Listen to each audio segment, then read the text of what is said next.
Welcome back to my UCL Champions League Fantasy Football first video. So we're going to be going through my team for next week, my transfer plans, and all around next game week, all the players I'm looking to target, and just talking about the general game week 2 and some of my thoughts on that.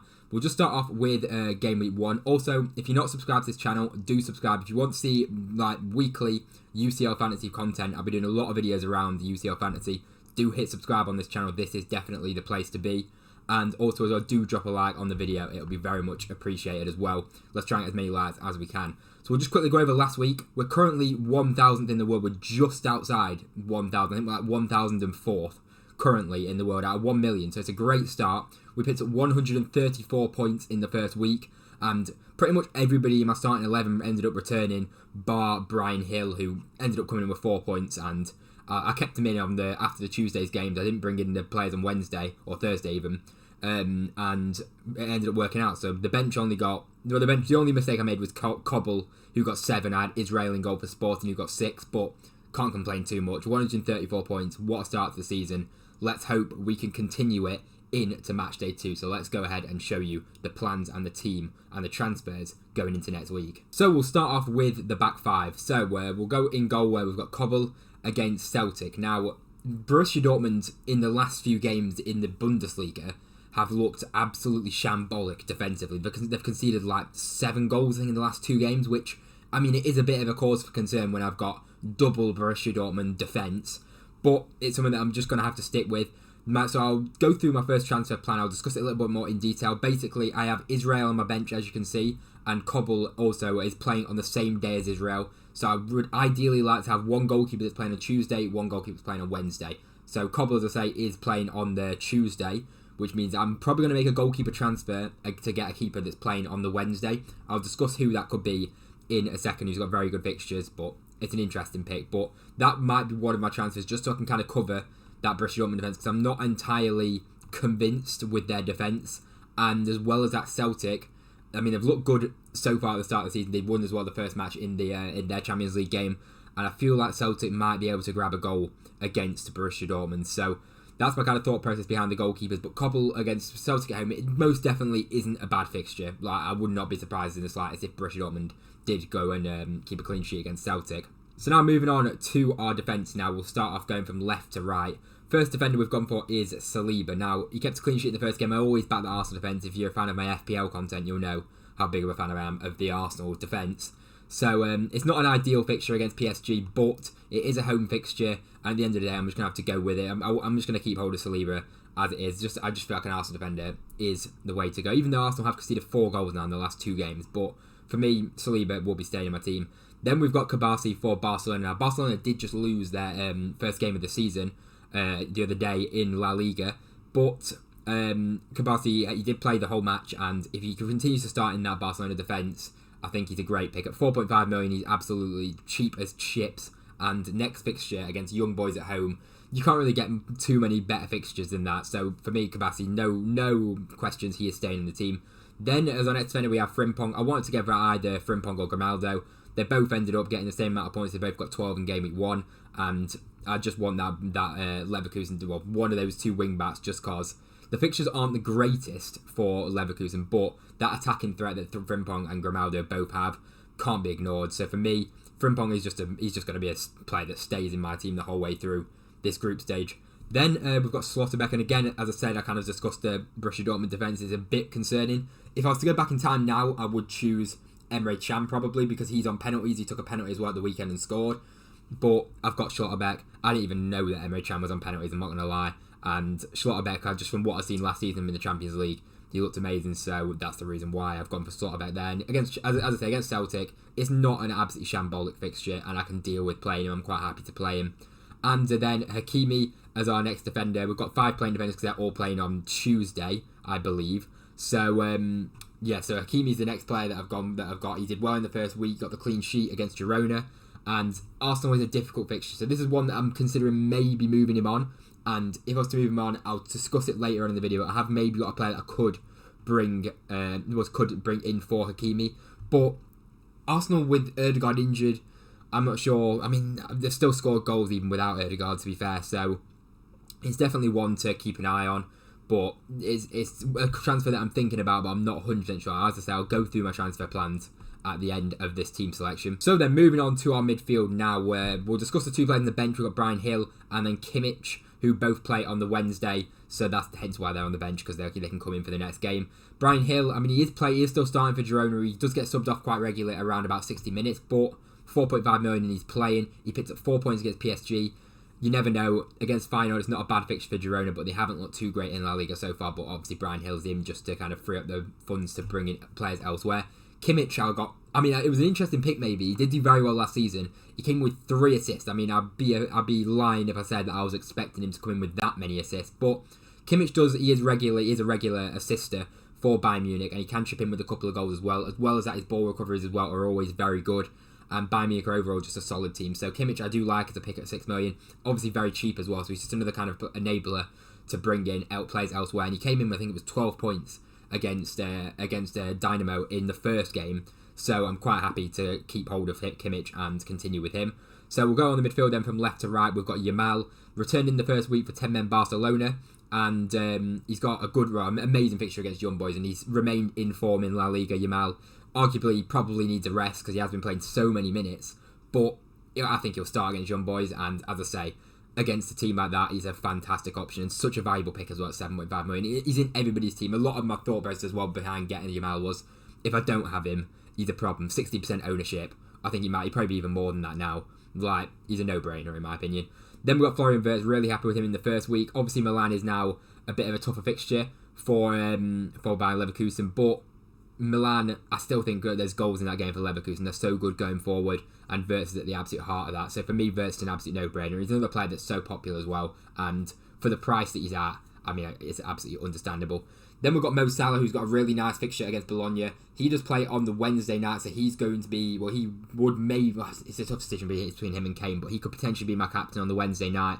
But either way, Bologna at home, fantastic fixture for Mo Salah, and 100% staying in my team. Obviously disappointing that he didn't return in the first game, but it happens, and we go forward with Mo Salah 100%. And now moving on to our front three. This front three, I mean, bar Haaland did very well for me. Harry Kane, obviously, captain on the first night, bagging 4 goals, absolutely unbelievable. And Villa away is a much tougher fixture, but Aston Villa, at the time of recording this video, they play Ipswich today, but Aston Villa haven't kept a clean sheet so far this season, so I do think Kane will be able to do well against Aston Villa. I back Bayern Munich to get the result against Aston Villa. So Kane, absolutely staying in my team.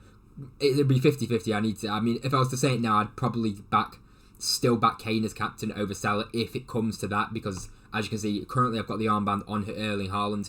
He did kind of look like he had a knock in that last game for Man City against Newcastle, but he did end up carrying on playing. I mean, I've seen tweets about his heels. They looked in an absolute mess, but I believe he'll be back for the Benfica game, and for me, he's going to be my captain. I think you can't back against Erling Haaland, even though he didn't do very well in the first match week against Inter, but he's got to be my captain. There's no arguing. I don't know who else I'd really choose ahead of him as a captaincy option. I'd really back that much. So for me, Haaland's a standout for me on the Tuesday night. And then as our last player, as our final forward, we've got Victor Gyökeres. Now, he did very well in the first week, managed to get a return and got the man of the match as well, which gave him, I think it was a 9-pointer in the end for Gyökeres, which is really good in the first game, and he's so cheap as well. And with a decent fixture there against PSV, I back Sporting to do well. Sporting have been really good in the Portuguese league, and they've been really good, obviously, so far in the Champions League as well, picking up a result in their first game. So Victor Gyökeres is 100% staying for me. So we'll jump on to the transfer plans now. Okay then, so moving on to my first transfer plan. It might look like a bit of a strange one, I know, but this is Ivan Nevestic. I can't lie, I've watched him play in the Bayern Munich game, and that's about it in my whole life. But he is the starting keeper for GNK Dinamo, and the fixtures coming up for the next 3 aren't too bad. Now, they've got Monaco, then they've got Red Bull Salzburg, and they've got then another team as well. I don't even know who that is. It's just a random team. So, for me, is there a chance of potential clean sheets? Probably not. But is there a chance of saving points? Yes. This guy picked up 10 saves against Bayern Munich. He still picked up a 1-pointer despite conceding 9 goals. He made 10 saves, so he's going to get saves. He probably won't concede 9 goals again, let's be honest. And you feel like Dinamo at home might be okay against Monaco. They might be okay. And it's the main reason why I'm picking him, which obviously, I know people probably be raising their eyebrows, but he does play on the Wednesday night. Now, as I was saying before, I don't know if I'm confident in Cobble picking up a clean sheet. Obviously, I really hope he does, so I don't have to come to bringing this keeper in. But he plays on the Wednesday night. He plays at home. He's £4 million as well, so it's just a cheap goalkeeper. It'll be Israel out. Israel has been good so far, and Sporting have been solid at the back in all domestic competitions. But I just think with the next 2 games, as I'm saying as well, he plays on a different night to Cobble. So both times against Salzburg and Monaco, I get 2 opportunities for my goalkeeper. So it might be a really boring transfer. It might be a really odd transfer. But I feel like it makes sense for my team with the goalkeeping situation. So that's my thought process behind that transfer. And I'm not really too sure the other keepers that I'd really go for, because the other keepers that I'd be interested in all play on the same night as Cobble, so it would just make no sense for me to bring them in. So let me know what you think of that transfer. It might be a little bit of a strange, as I say, but I just feel like it might be a safe transfer. And if he goes and outscores Cobble, because you never know, Cobble might come in with like a 2-pointer, and then I'll just play this guy and he might get a couple of saves or whatever, and he might gain me an extra couple of points. And as I say, my team's in a nice position. From what I'm aware, everybody's fit to play. So I don't want to change any of them attackers, because I backed them this week, to be honest. So that's why I'm just thinking of making a boring transfer and just using a transfer on my goalkeeper. I think it makes sense in my team personally. So now moving on to my second potential transfer. Now this would be to maybe move on Hakimi, who has got a bit of a tricky run of games after this for PSG. His game week 3 is alright against PSV at home. That's a good game. So this is what's kind of holding me back of properly going through with this transfer, because I do think PSV is a good fixture for PSG at home. So that's kind of holding me off. But Inter Milan have been solid at the back. They did really well against Man City. And Acerbi is 4.5 million. He's nailed on. He is only a centre back, which is a bit of an issue. But if you look at them next 2 fixtures for Inter Milan, they got Zavida. I don't know who they are, I'm not going to lie.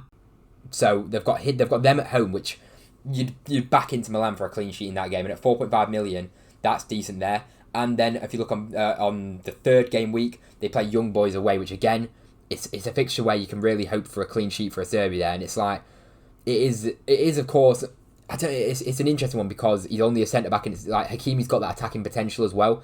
And the fact that Hakimi does play PSV on game week 3, but then after that, beyond that, his fixtures aren't too great. I think he's got 2 tough games after that. So it's an interesting one. So that could be one that I'm doing. That's the second transfer I'm thinking of making. I've got one more that I'm maybe considering as well. So the third and final transfer I'll be thinking of making, I wouldn't make all of these. Obviously, I'm not planning on taking a hit. I would use 2 transfers, so I'm not sure which 2. The goalkeeper one I'm pretty set on, to be honest. I just think I've just got to go for a goalkeeper that plays in each night. But this is a bit of a punt, and you can say I'm maybe chasing points here.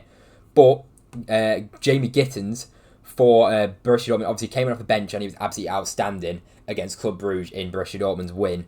And he has been starting in the Bundesliga as well, and he's £5 million. And if you just look at the fixtures coming up, 3 of the next 4 are very nice. Obviously, Real Madrid, not ideal. And then there's also a problem as well that if I brought him in, I'd have triple Dortmund against Real Madrid. So that's where I'd have to probably. It just wouldn't really make too much sense to have a triple up. That's what's kind of putting me off. But Celtic is obviously a good fixture going forward for Borussia Dortmund. I think there's goals in that for them. They have been scoring goals. There hasn't been a problem with them. They did score 5 goals in the last game, but Gittens wasn't even involved in any of them. He did start. He played 66 minutes, but the way that he played in the Champions League in the last game, he might get a start. It's just a question mark. He's only 5 million, so you got to take that into consideration. So it'd be Bryan Hill out for Gittens. So I do like it because he's got such a big upside and he is good going. He has got really good potential, like a much better ceiling and potential for points than Bryan Hill. Let's be honest. And Celtic isn't a bad fixture, but if you look beyond that as well, game weeks 4 and 5, they play Dinamo Zagreb, and then they also play that Sturma, whatever they're called, as well. So that's 3 of the next 4, which you'd say are very, very nice fixtures for Borussia Dortmund. And you do obviously get 2 transfers a week, so I could easily swap things around. Maybe get rid of a Dortmund defender and then bring in somebody else for the next game. So it's an interesting one. It's one that I'm considering. So let me know, what do you think of them transfer plans? What would you do if you're in my situation? Let me know, what moves are you making in the comment section down below.